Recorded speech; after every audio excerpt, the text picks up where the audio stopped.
पढ़ाया ही नहीं। मिश्रित, वेरी गुड। मैंने एक और नाम बताया था मिश्रित का। हाँ, मिश्रित का एक और नाम बताया था मैंने, वो बताएं। दूसरा नाम क्या है मिश्रित का? मजे से चलेंगे, आराम से, समझते हुए समझाते हुए। ये चीजें बिल्कुल क्लियर होनी चाहिए। आ रहा है या नहीं आ रहा है नाम? समाजवादी पार्टी। समाजवादी पार्टी क्या है ये? Have you lost your mind? Samajwadi party, Samajwadi अर्थव्यवस्था, ठीक है। ठीक है, तो ये जो अर्थव्यवस्था है, समाजवादी अर्थव्यवस्था या मिश्रित अर्थव्यवस्था, इनका विकास कैसे हुआ भारत में, कैसे आई, हमें वो जाननी है। ठीक है, तो फिर जानते। अच्छा, एक चीज मैं बता दूं पहले, ये बता दूं कि जो अर्थव्यवस्था का विकास है, ये हम देखेंगे 4 चरणों में। ठीक है, 4 चरण इसके देखेंगे हम लोग। पहला जो चरण देखेंगे, हाँ बस बस बस, अब आप समझ लें। हाँ, अब पेन और पेपर नीचे रख दें और हाथ भी अपने नीचे रखें, स्क्रीन से दूर रखें। ठीक है, अब आप समझें। भारतीय अर्थव्यवस्था की हमें विकास की यात्रा समझनी है, और ये हमें समझनी है 4 चरणों में। कैसे? और ये बड़े बड़े चरण होंगे। तो पहला चरण होगा ब्रिटिश काल में भारत की कैसी अर्थव्यवस्था थी, है ना, ब्रिटिश काल में, ब्रिटिश कालीन भारतीय अर्थव्यवस्था।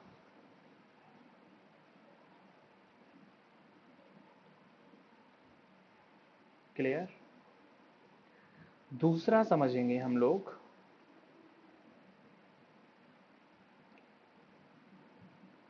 आज़ादी से लेकर, यानी भारत की, मैं पूरा लिख दूं, भारत की, क्योंकि अर्थव्यवस्था में इसलिए आप लोगों का ये शायद है कि शायद कोई फर्स्ट बार पढ़ रहा होगा, किसी का ये तो बैकग्राउंड ही नहीं रहा होगा अर्थशास्त्र, तो मैं एक एक चीज़ लिख भी रहा हूँ इसीलिए ना।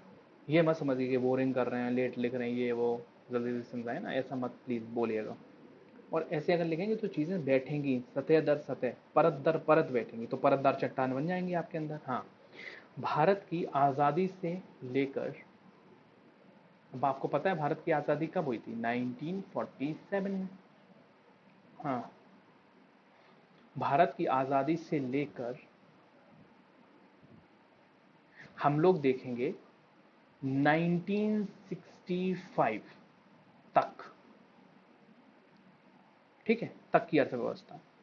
और ये किसकी अर्थव्यवस्था? इस टाइम पे जो पीएम थे उनके नाम से जानी जाती, यानी मैं इसे कहता हूं नेहरू युग। क्या है ये? नेहरू युग। उस टाइम पे हमारे जो पीएम थे वो पंडित जवाहरलाल नेहरू जी थे। तो उनके युग में, उनके टाइम पे, यानी 47 से लेकर 65 तक, इनके युग में अर्थव्यवस्था भारत की कैसी रही? वैसे ये 64 तक रहे थे, उसके बाद इनका देहांत हो गया था। ठीक है, हम लोग 65 तक लेके इसको बढ़ा के चलते हैं। उसके बाद थर्ड जो पार्ट देखेंगे वो देखेंगे 1965 से, यहाँ से उठाएंगे और चलेंगे लेके 1990 तक। कारण है इसके पीछे, देखो यहाँ तक 65 तक क्यों चले, क्योंकि यहाँ पे पीएम चेंज हो गए थे हमारे, है ना। तो फिर 65 से 1990 तक लेके चलेंगे। और 1990 तक क्यों चलेंगे? क्योंकि यहाँ के बाद 1991 के बाद भारत ने उदारीकरण अपना लिया था, इसलिए।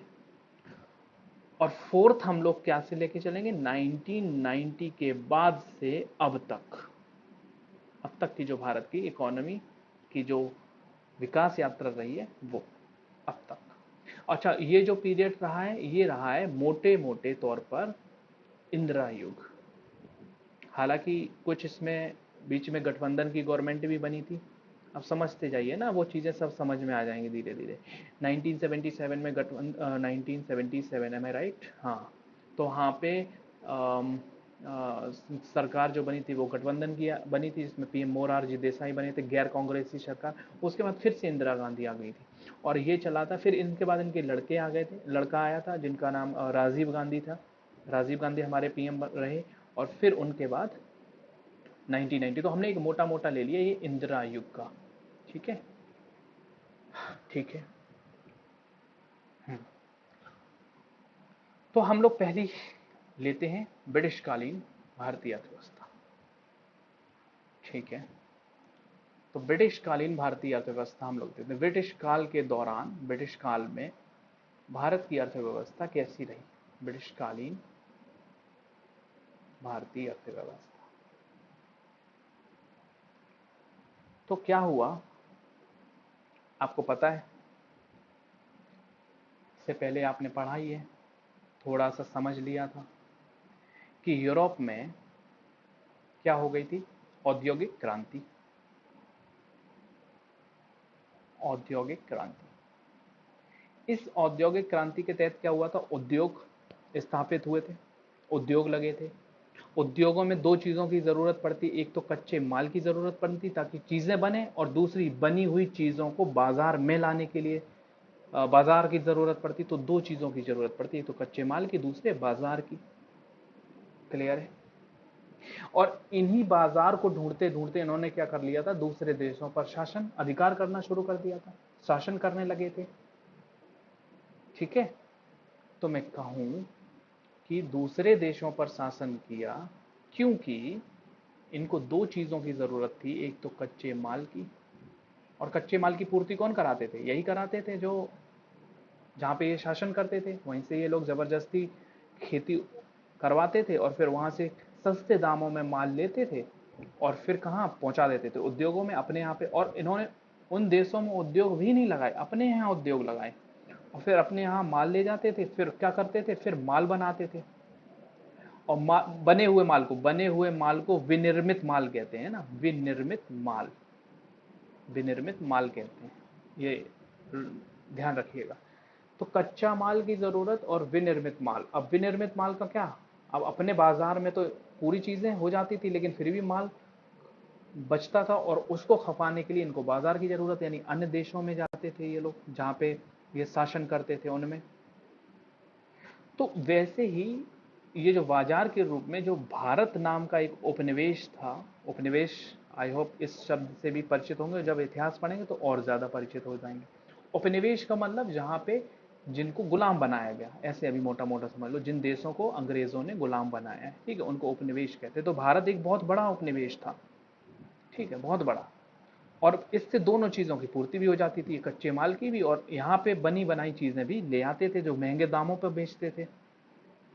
ठीक है, तो बताओ मुझे, जब कच्चा माल इनको चाहिए, ठीक है, तो जब कच्चा माल चाहिए तो इसका उत्पादन करवाएंगे ये लोग, किससे करवाएंगे उत्पादन? जो उपनिवेश हैं उनसे, उपनिवेशों से।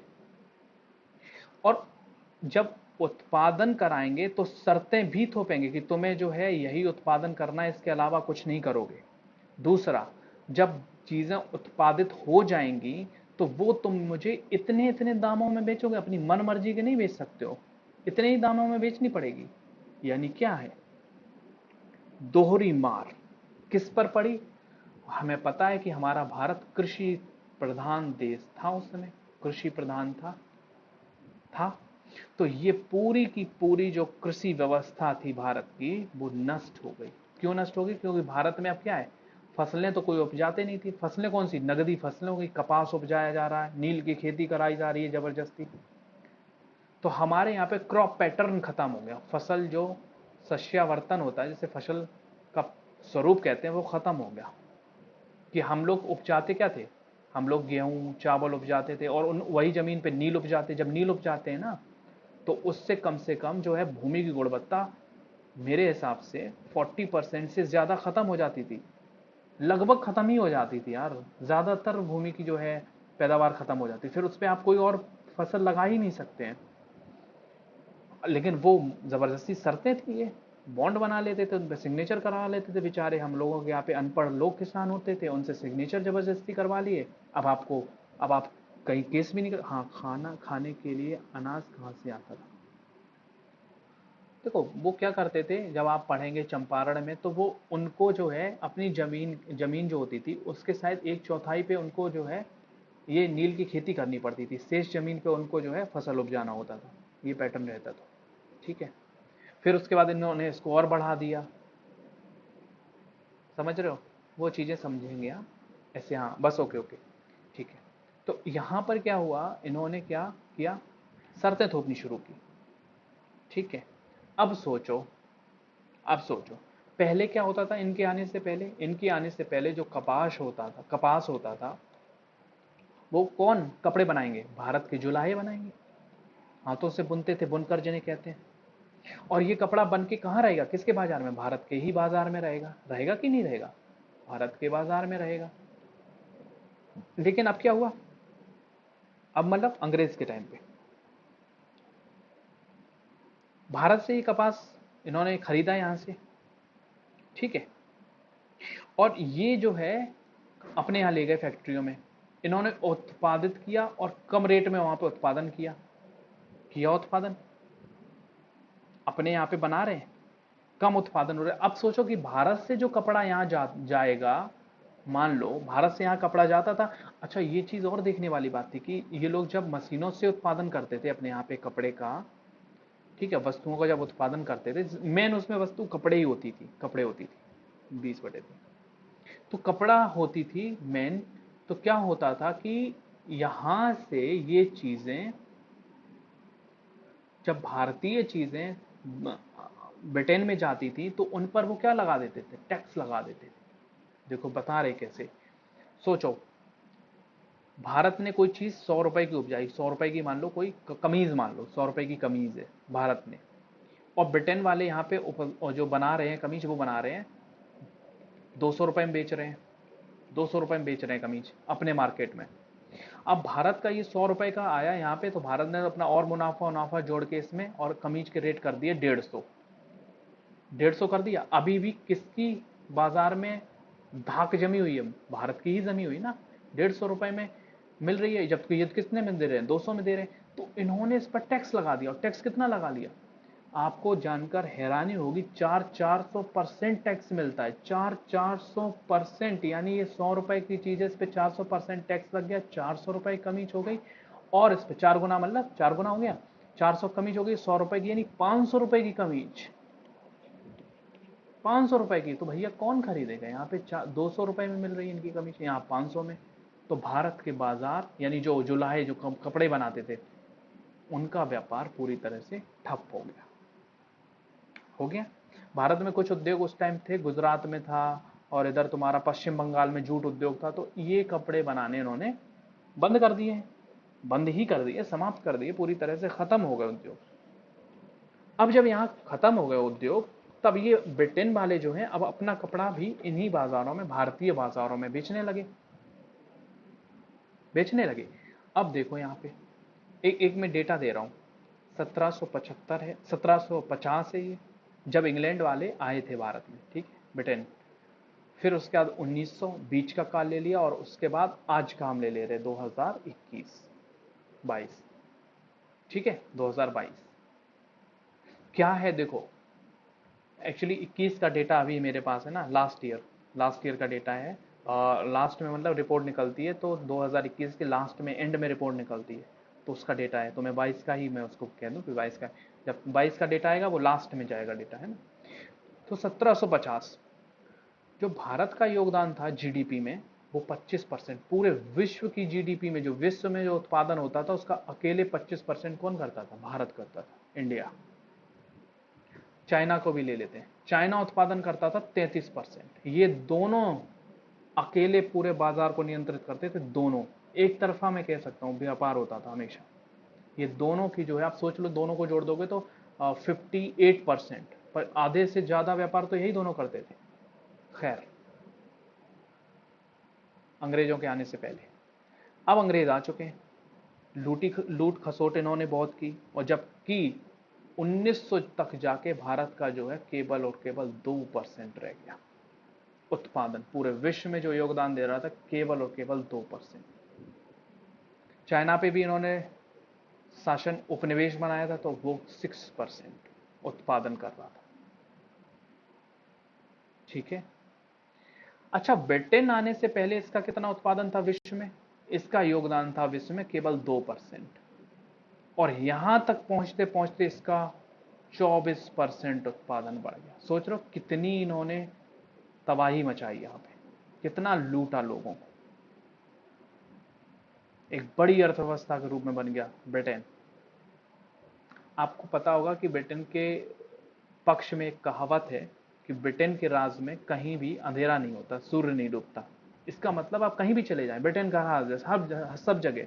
अगर यहाँ इंडिया में रात हो गई तो आपको पता चलेगा अमेरिका में दिन है, वहां पे भी इनका ही राज है। यही राज कर रहे थे। इनके साम्राज्य में कहीं भी सूर्य नहीं डूबता था। इतना व्यापार इनका मतलब साम्राज्य फैला हुआ था, उपनिवेश फैले हुए थे। 2022 में अगर करंट डेटा की बात करें तो अब जो है भारत का योगदान विश्व में जो है जा रहा है लगभग 3%। 3% अभी योगदान देता है भारत। Manufacturing output 3%। ठीक है। चाइना 29%। आपको पता होगा चाइना की जो है पॉलिसी चलती है, ट्रेड पॉलिसी, उसकी कौन सी पॉलिसी है? मोतियों की माला, स्ट्रिंग ऑफ पर्ल्स। उसके तहत वो अपना व्यापार बढ़ा रहा है, कॉरिडोर बना रहा है। खैर वो हम लोग जब आगे चलेंगे तब देखेंगे चीज़ें। अभी सिर्फ और सिर्फ हम अर्थव्यवस्था के तहत देख रहे हैं, विकास देख रहे हैं। और अगर ब्रिटेन की बात करेंगे तो ब्रिटेन अभी लगभग लगभग 2% के आसपास अपना मैन्युफैक्चरिंग में काम करता है। क्लियर? तो ये जो है एक मैंने सिनेरियो देखा। ठीक है, ये हमने फर्स्ट पॉइंट देखा जो कि ये था मेरा ब्रिटिशकालीन भारतीय अर्थव्यवस्था। आप लोग देख रहे हैं कि भारत को कैसे निचोड़ के इन्होंने रख दिया। ठीक है, अब हम लोग चलते हैं आजादी के बाद से लेकर नेहरू युग तक, यानी मैं कहूं 1947 के बाद, आजादी के बाद से लेकर 1965 तक, और इसे ही हम लोग कहते हैं नेहरू युग। ओके, क्या यार, क्या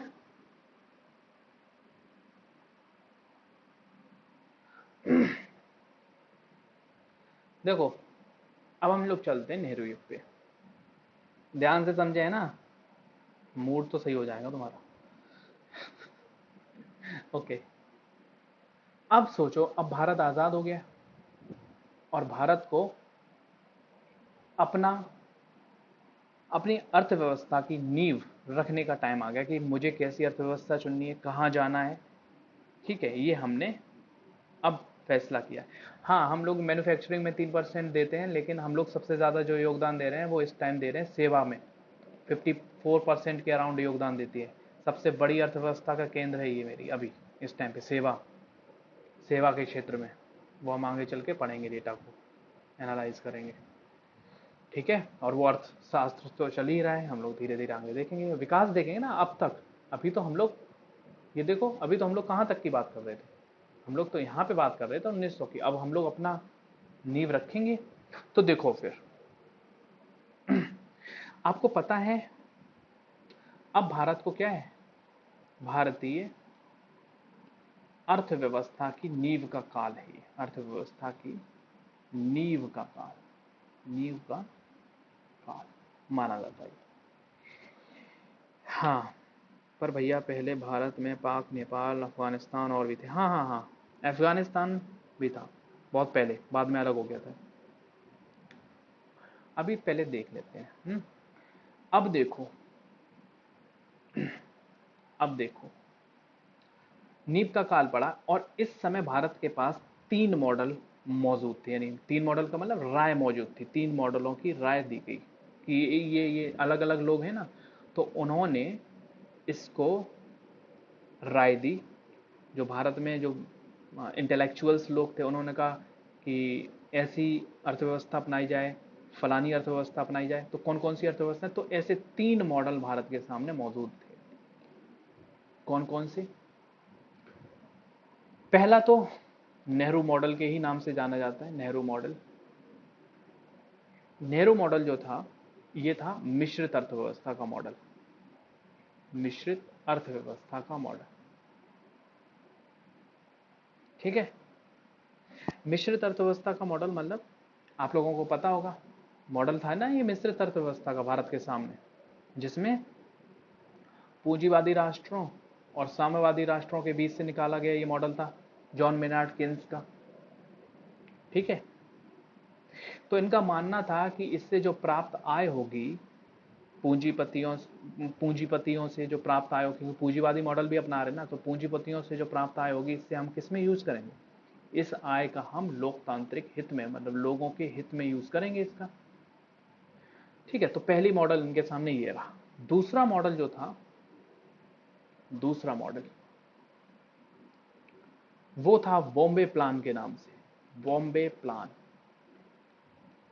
बॉम्बे प्लान क्या है? बॉम्बे प्लान है कि बॉम्बे के लोगों ने, बॉम्बे के लोग मतलब बॉम्बे मुंबई, पहले बॉम्बे था ना, मुंबई, बॉम्बे के लोगों ने, लोग कौन से, व्यापारी लोग, बॉम्बे के लोगों ने, इसमें आपको पता है ना बड़े बड़े उद्योगपति और व्यापारी मिलेंगे लोगों में, उद्योगपति और व्यापारी, इन्होंने अपनी अपनी राय रखी। इन्होंने क्या कहा, इनका मानना था कि जो है हमारे देश में पूंजी नहीं है, हमारे देश में क्या है, हमारे देश में लोग बहुत हैं, लोग, और लोग बहुत है तो इनके पास क्या है, इनके पास है श्रम, काम कर सकते हैं, ये कर सकते हैं ना। तो हम क्या कर सकते हैं, ऐसा उत्पादन कर सकते हैं, वो किस पर आधारित हो, उत्पादन किस पर आधारित हो, उत्पादन आधारित हो श्रम पे, श्रम पे आधारित उत्पादन हो। क्लियर है? मतलब मैं अगर उद्योग लगाएंगे तो लोग क्या करेंगे, लोग इसमें श्रम करेंगे, और श्रम करेंगे तो लोगों को क्या मिलेगा, लोगों को मिलेगा रुपए, वेतन, जिसे हम लोग मजदूरी कहते हैं। जब वेतन मिलेगा तो इस वेतन से क्या है, लोग खरीदेंगे, खरीदारी करेंगे, जिसे वेजेस गुड कहते हैं, खरीदारी करेंगे, तो इससे क्या है, अर्थव्यवस्था फ्लो में आ जाएगी। इनका यह मानना था, बॉम्बे प्लान। ठीक है, क्लियर है? इसको एक डायग्राम के तहत बना, देखो जैसे श्रमिक है, इन्होंने माना, इन्होंने कहा श्रमिक है, इनको क्या दिया जाए, रोजगार दिया जाए। जब रोजगार मिलेगा इनको, तो बदले में इनको क्या मिलेगा, इनको धन मिलेगा, और जब धन मिलेगा तो ये क्या है, चीजें खरीद सकेंगे। जब चीजें खरीद सकेंगे तो और ज्यादा चीजों की जरूरत पड़ेगी, जब और ज्यादा चीजों की जरूरत पड़ेगी तो और ज्यादा श्रमिक आएंगे, जब और ज्यादा श्रमिक आएंगे तो और ज्यादा रोजगार मिलेगा, जब और ज्यादा रोजगार मिलेगा तो धन का और आवंटन होगा, जब और चीजें खरीद, तो ऐसे एक फ्लो चल पड़ेगा। ठीक है, इनकी बात बुरी भी नहीं थी इतनी। तीसरा प्लान आता है इनके सामने, इसे कहते हैं कलकत्ता मॉडल। कलकत्ता मॉडल, ठीक है, कलकत्ता मॉडल। यहाँ के जो लोग थे ना, वो बहुत ही बौद्धिक लोग होते हैं। आप लोगों ने देखा होगा ना, जैसे सुभाष चंद्र बोस, ठीक है, यहीं के थे वो, अरविंदो घोष यहीं के थे, रविन्द्रनाथ टैगोर यहीं के थे, मतलब इंटेलेक्चुअल्स लोग पैदा होते थे कलकत्ता में। तो इनके जो बौद्धिक लोग थे, इनके जो तकनीकी विशेषज्ञ थे, जो टेक्नीशियन थे, तकनीकी विशेषज्ञ, इनसे राय ली गई। समाज सेवी थे, उन्होंने अपनी राय दी। इन तीनों ने मिलकर, और भी लोग शामिल होंगे, तो इन्होंने मिलकर राय दी वो किसके, बिल्कुल बॉम्बे प्लान के विपरीत, बॉम्बे प्लान के बिल्कुल विपरीत राय दी इन्होंने। बॉम्बे प्लान में क्या था, उद्योग लगाए जाने चाहिए, किस पर आधारित होने चाहिए, श्रमिक पर आधारित, ऐसे उद्योग लगाए जाने चाहिए जो श्रम पर आधारित होंगे। इन्होंने कहा, बॉम्बे प्लान के विपरीत है बिल्कुल ये कलकत्ता प्लान, इन्होंने कहा कि जो उद्योग लगाए जाने चाहिए वो पूंजी पर आधारित होने चाहिए। अब पूंजी तो है नहीं, सवाल तो यही है ना, पूंजी तो है नहीं, पूंजी पर आधारित भारी उद्योग, आधारित भारी उद्योग लगाए जाने चाहिए। तो पूंजी तो है नहीं ना, तब उन्होंने कहा कि जो पूंजी है, इस पूंजी में मदद करेगी सरकार और पूंजीपति। कौन करेंगे, सरकार भी करेगी मदद, और पूंजीपति निजी लोग, इन्हें निजी लोग कहते हैं। ठीक है, पूंजी लगाने में, मतलब जो पूंजी पर आधारित जो भारी उद्योग लगेंगे उनको लगवाने में मदद करेगी सरकार और पूंजीपति। इससे क्या है, इससे भारतीय अर्थव्यवस्था की नींव तैयार होगी और इस पर फिर हम बड़ी सी इमारत खड़ी कर सकते हैं। और इस मॉडल के बहुत बड़े समर्थक थे, आपने नाम सुना होगा, पीसी महालनोबिस। पीसी महालनोबिस बहुत बड़े समर्थक इनके।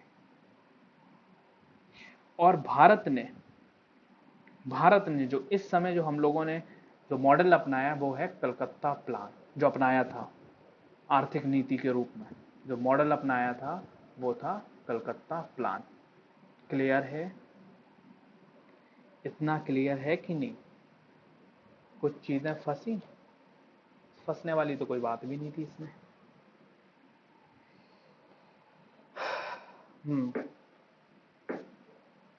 बताएं।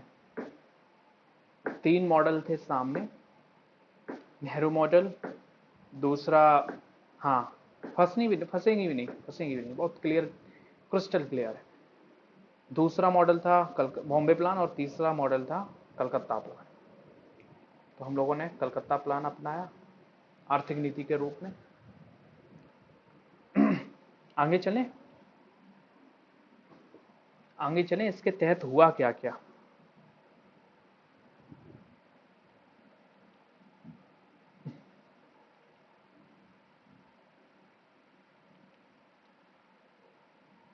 आगे चलें। नो। ठीक है।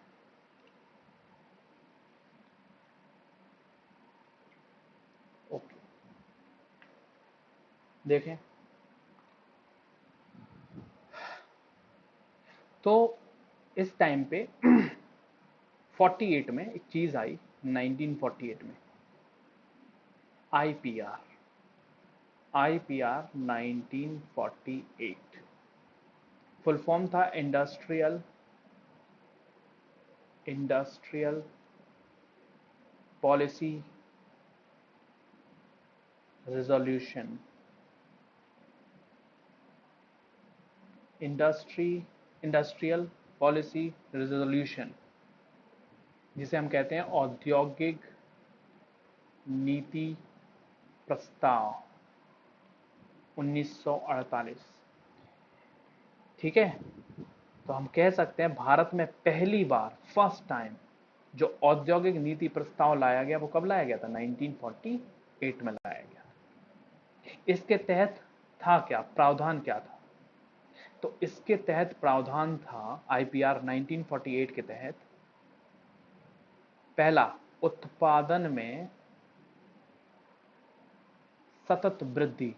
सतत का मतलब कॉन्टिन्यूअस, वृद्धि का मतलब वृद्धि, बढ़ना, लगातार वृद्धि हो, इसमें लगातार वृद्धि हो। जैसे उत्पादन है, उत्पादन हुआ, उत्पादन से क्या हो रहा है? रोजगार। रोजगार से क्या होगा? वस्तुओं की और ज्यादा वस्तुओं की मांग होगी ना। रोजगार मतलब अब पैसा आ गया लोगों के पास, तो पैसे से क्या करेंगे? वस्तुओं की खरीदारी करेंगे। जब वस्तुओं की खरीदारी करेंगे तो वस्तुओं की मांग बढ़ेगी, तो और ज्यादा उत्पादन होगा। जब और ज्यादा उत्पादन होगा तो देखो जरा जी, उत्पादन कौन करता है? उत्पादन यानी उद्योग पर आधारित जो अर्थव्यवस्था होती है, उद्योगों पर आधारित, वो किस देश की अर्थव्यवस्था या कौन सी अर्थव्यवस्था है? तो आपको पता ही चलेगा ये है पूंजीवादी अर्थव्यवस्था। तो ये देखो, ये पॉइंट कहीं ना कहीं किसके समर्थन में है? पूंजीवाद के समर्थन में है ना। क्लियर है? ये पूंजीवाद के समर्थन में है। अब देखो, दूसरा ये पॉइंट कहता है आईपीआर 1948 की जो आय है ना, आय का समान वितरण होगा। समान वितरण, आय का समान वितरण। तो इसका मतलब क्या है? इसमें आप लोग समाजवादी यानी साम्यवादी जो झलक है ना, साम्यवादी में क्या होता है? सब लोग समान हैं, सब लोग समान है। तो आय का समान वितरण, आय का समान वितरण। क्लियर है?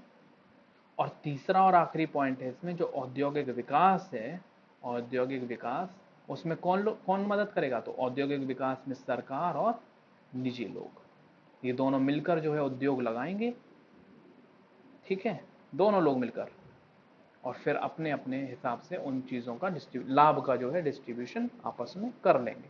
तो ये आप झलक देख सकते हैं किसकी है। देखो, सरकार तो, गवर्नमेंट साम्यवादी अगर एक तरफा हो जाए और निजी लोग हो जाए एक तरफा तो पूंजीवादी, और दोनों लोग मिलकर इस चीज़ को कर रहे हैं, यानी समाजवादी या समाजवादी व्यवस्था, ठीक है, समाजवादी व्यवस्था। तो ये आईपीआर 1948 के तहत जो है तीन चीजें शामिल की गई: उत्पादन में सतत वृद्धि, आय का समान वितरण, और औद्योगिक विकास में सरकार और निजी क्षेत्र का समन्वय। क्लियर? टफ हो रहा है क्या?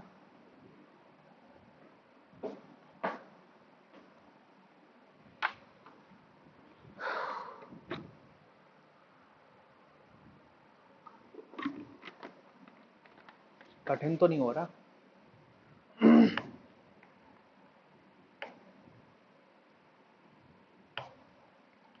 बताओ जरा मुझे,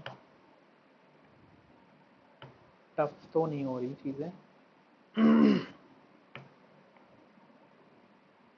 नहीं। और लोग कहाँ हैं? आप लोग कमेंट्स क्यों नहीं कर रहे हैं?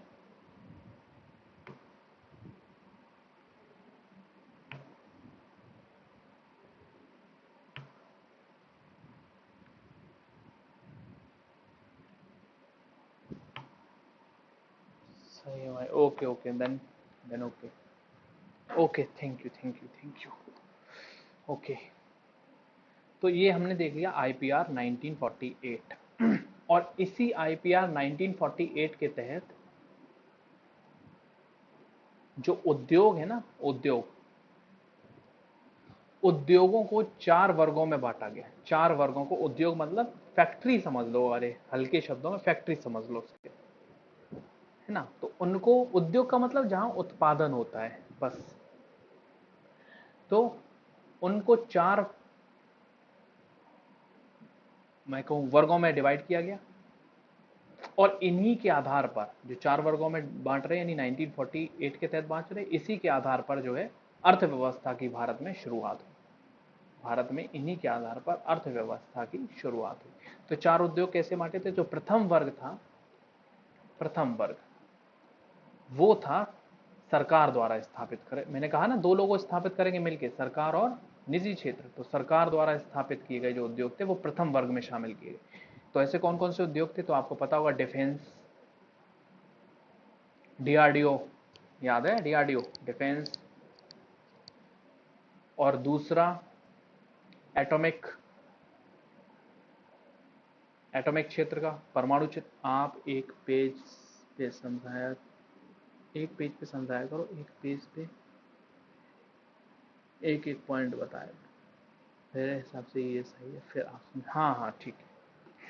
दूसरा है एटॉमिक, रेलवेज, ये कुछ ऐसे उद्योग थे जो किसने स्थापित किए? ये किए गए सरकार द्वारा स्थापित, ठीक है, इसमें निजी क्षेत्र का कोई हाथ नहीं। क्लियर? जो दूसरे उद्योग हैं, दूसरे प्रकार के, उसमें क्या है? दूसरे प्रकार के उद्योगों में मैं कहूं ये एक तरह से मूलभूत उद्योग है। मूलभूत समझते हो ना? मूलभूत, मूलभूत उद्योग वो होते हैं जो दूसरे उद्योगों को लगाने में मदद करते हैं। मूलभूत उद्योग वो होते हैं जो दूसरे उद्योगों को लगाने में मदद करते हैं। जैसे कौन सा उद्योग हो सकता है मूलभूत? इस्पात उद्योग, ये दूसरे उद्योगों को लगाने में मदद करेंगे ना। कोयला उद्योग, बिजली बनाएगा, कोयला उद्योग, कोयला उद्योग। तीसरा होगा तुम्हारा, इसी में जोड़ लो, विमान उद्योग, विमान उद्योग। ये वो उद्योग हैं जो दूसरे उद्योगों को लगाने में मदद करेंगे। तो मैं कह सकता हूं कि ये किसके अधीन होंगे? तो ये अधीन होंगे केंद्र सरकार के, केंद्र सरकार के अधीन होंगे। दूसरा, दूसरा, जो पहले से ही स्थापित हैं, है ना, कुछ उद्योग ऐसे भी थे ना जो पहले से ही स्थापित थे, तो जो पहले से ही स्थापित उद्योग, ऐसे उद्योग थे मूलभूत उद्योग, उनको सरकार आगे अगले 10 वर्षों में उनको अपने अंडर में कर लेगी। 10 वर्षों में, आगामी 10 वर्षों में इनको 10 वर्षों का मौका दे दिया गया कि आप अपना कहीं देख लो, ये उद्योग हमारे अंडर में आएंगे, अब बता दिया गया स्पष्ट तरीके से। चलें, ठीक है। फिर तीसरे प्रकार के उद्योग जो हैं वो आते हैं विनियमित उद्योग। अभी बताते हैं विनियमित क्या होता है। विनियमित, देखो इसमें शब्दावलियां मैं शुरू से पहले दिन से ही बता रहा हूं, ये शब्दावलियां थोड़ी इसमें टफ है ना, बस समझना है उनको। विनियमित उद्योग, विनियमित मतलब होता है रेगुलेटेड, जो रेगुलेट करते हैं, रेगुलेटेड। रेगुलेटेड कैसे हैं, देखो मैं बता रहा हूं, ये उद्योग जो वो निजी क्षेत्र द्वारा स्थापित किए जाएंगे, निजी क्षेत्र द्वारा लगाए जाएंगे ये उद्योग, उद्योगपतियों द्वारा, प्राइवेट लोगों के द्वारा। लेकिन सरकार क्या करेगी, सरकार उनको विनियमित करेगी, रेगुलेट बताएगी कैसे, लाइसेंस सरकार देगी, रेगुलेट तो ऐसी करेगी ना, लाइसेंस देगी, और मूल्य निर्धारण करेगी कि चीजें जो है इतने रेट से ज्यादा नहीं होनी चाहिए, नहीं तो तुम तो फिर लूट डालोगे लोगों को। जैसे पूंजीवादी देशों में अपने हिसाब से मूल्य निर्धारण कर लेते हैं जैसे चीजें पहले, तभी तो औद्योगिक क्रांति आई। औद्योगिक क्रांति के बाद ऐसे ही तो हुआ था, श्रमिकों का शोषण, अपने हिसाब से ही मूल्यों का निर्धारण, स्थान का निर्धारण कहाँ लगेगा ये भी सरकार ही बताएगी, और उत्पादन की मात्रा, ये देखो आप, उत्पादन की मात्रा कि आप कितना उत्पादन करेंगे ये भी सरकार बताएगी। आप लोग स्कूटर वाला एग्जांपल याद है कि भारत में स्कूटर उत्पादन हो रहे हैं, कुछ ही स्कूटर एक साल में बन रहे हैं, लेकिन मांगने वाले, मांग ज्यादा हो गई है, तो स्कूटर के लिए 10 साल हमें इंतजार करना पड़ रहा है, राइट। वैसी ही चीजें। और ये बताओ, उद्योग कौन लगा रहा है, निजी क्षेत्र लगा रहे हैं, मदद कौन कर रहा है, सरकार उनको लाइसेंस देगी। रेगुलेटेड, रेगुलेटेड उद्योग, इनमें कौन कौन से उद्योग थे, तो आपको पता चलेगा, चीनी उद्योग, कपड़ा उद्योग, कागज उद्योग,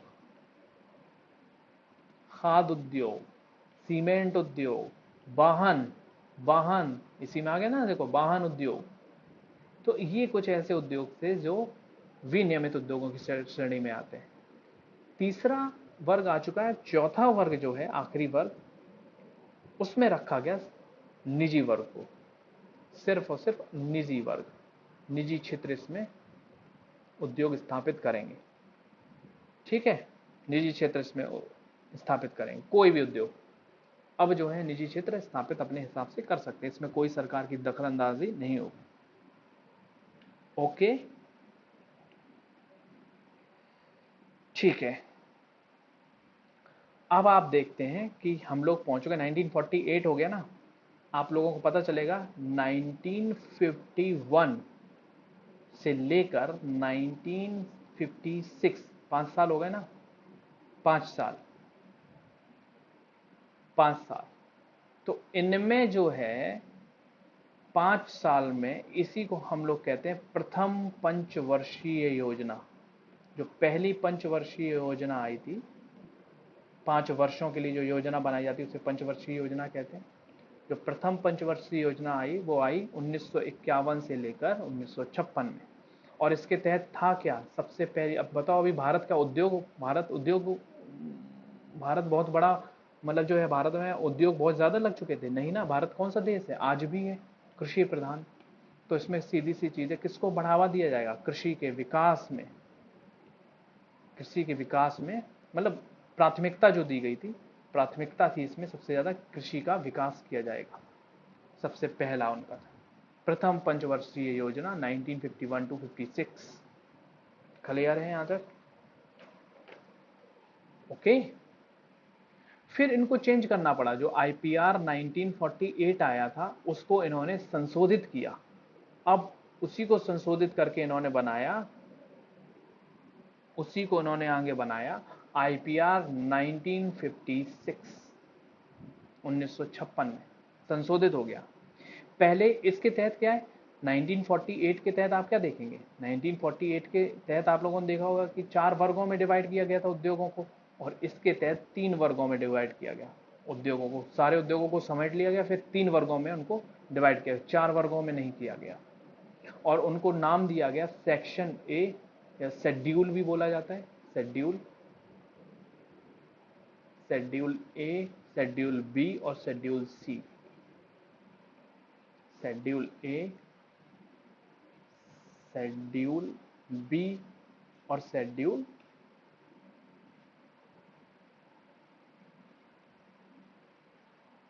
सी। क्लियर? शेड्यूल ए जो है वो केंद्र शासित द्वारा, पूर्णता केंद्र द्वारा, इस पर नियंत्रण जो है पूरा केंद्र का है। ठीक है, यहां पर क्या है, राज्यों को अधिकार दिया गया कि राज्य बनाए। शेड्यूल की यार को क्या हिंदी रखोगे, कुछ देखो इसकी एक थोड़ी प्रॉब्लम है इकोनॉमिक्स के साथ, आपको कुछ ना कुछ इंग्लिश वर्ड सीखनी ही पड़ेंगे, वरना हिंदी बहुत जटिल है इसकी। अब बताओ मुझे, विनियमित टफ थोड़ा लग रहा ना, विनियमित, और इसी की हिंदी अगर मैं कहूँ रेगुलेट, रेगुलेट, रेगुलेट करना, तो रेगुलेट थोड़ा सरल पड़ जाता है, तो मुझे थोड़ा इंग्लिश लेके चलना पड़ेगा इसमें, थोड़ा इंग्लिश से मेरे हिसाब से कुछ होगा नहीं। शेड्यूल सूची कहते हैं, सूची 1, सूची 2, सूची 3, सूची ए, सूची बी, सूची सी। ठीक है, तो थोड़ा इंग्लिश लेके चलना पड़ेगा। तो इसमें क्या है, जो पहले के उद्योग थे ना, पहला वर्ग, प्रथम वर्ग और द्वितीय वर्ग, इन दोनों वर्गों को शामिल इसमें कर दिया। जो 1948 के तहत, आईपीआर 1948 के तहत जो 4 वर्ग थे, उसमें पहला वर्ग और दूसरे वर्ग को शामिल करके ये दोनों वर्ग किसके अंडर में कर दिए, केंद्र के अंदर, मतलब जो है सरकार इस पर नियंत्रण रखेगी, केंद्र सरकार। और जो शेड्यूल वी है, इसके तहत राज्यों को अधिकार दिया गया, अधिकार है सिर्फ, लेकिन पूर्ण अधिकार नहीं, सिर्फ अधिकार दिया गया।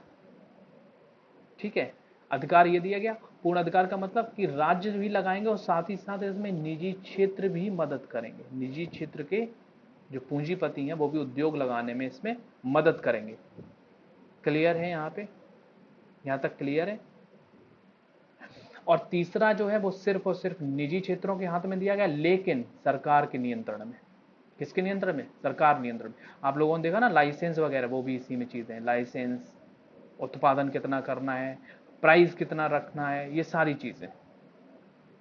अब मुझे बताओ, अब मुझे बताओ, जब ये सारी चीजें हैं, लाइसेंस है, लाइसेंस देना है सरकार को जमीन का निर्धारण करना है कि जमीन कैसी होनी चाहिए, यहाँ पे लगेगा कि नहीं लगेगा, प्राइस कितना होगा, तो बताओ इन पर नियंत्रण लगा रही है ना सरकार, कहीं ना कहीं रख रही है नियंत्रण।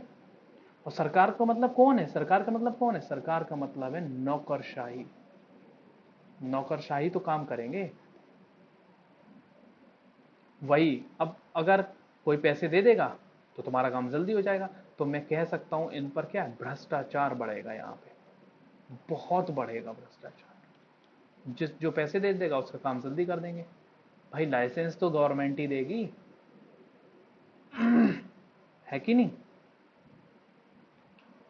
तो यहां तक आके आप देख रहे हो शिकंजा किसका कसता चला जा रहा है, नौकरशाही, यानी सरकार का शिकंजा कसता चला जा रहा है उद्योगों के ऊपर। और जब शिकंजा फंस जाएगा तो सीधी चीज है, वो स्वतंत्र नहीं हो पाएंगे। जब स्वतंत्र नहीं हो पाएंगे तो चीजें ज्यादा नहीं बन पाएंगी, चीजें ज्यादा नहीं बन पाएंगी। जब चीजें ज्यादा नहीं बन पाएंगी तो उनकी वैल्यू ज्यादा होंगी चीजों की, क्योंकि वैल्यू क्यों ज्यादा होगी, क्योंकि बाजार में सप्लाई कम है, डिमांड ज्यादा है। जब डिमांड सप्लाई के रूल को देखेंगे तब हमें पता चल जाएगी चीज। जहां डिमांड ज्यादा होती है, सप्लाई कम होती है, उसके रेट ऑटोमेटिक बढ़ जाते हैं।